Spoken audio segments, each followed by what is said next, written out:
We've got real issues with the U.S. Supreme Court.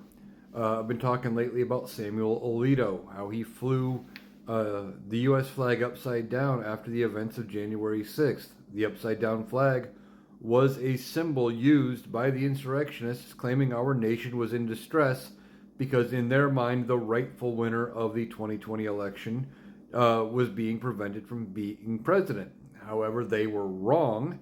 They were being lied to by who we now know is a convicted felon. But on top of that, then you find out that a couple of years ago, well after January 6th, he was flying the Appeal to Heaven flag outside of his property of one of his second homes. And that one has ties to the revolution and overthrowing the government. So we've got him. You've got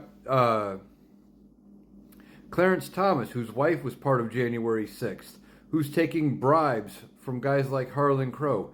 Clarence Thomas sold his mother's house to Harlan Crow. Harlan Crow refurbished that house and has continued to let Clarence Thomas's mother live there rent-free ever since. We have all those issues.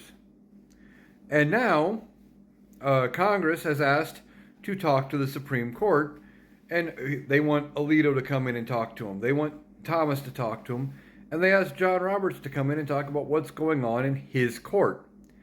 And basically, they all said no. John Roberts even said, no, I'm not showing up. I'm not going to talk to you guys.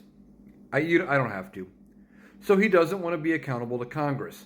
Well, that's how the system of checks and balances work. There are certain things that the president does.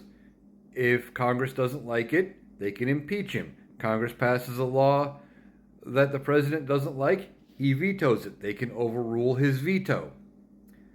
But then, including in the systems of checks and balances, the president appoints Supreme Court justices, the Senate confirms them, but Congress has the power within itself to regulate the courts.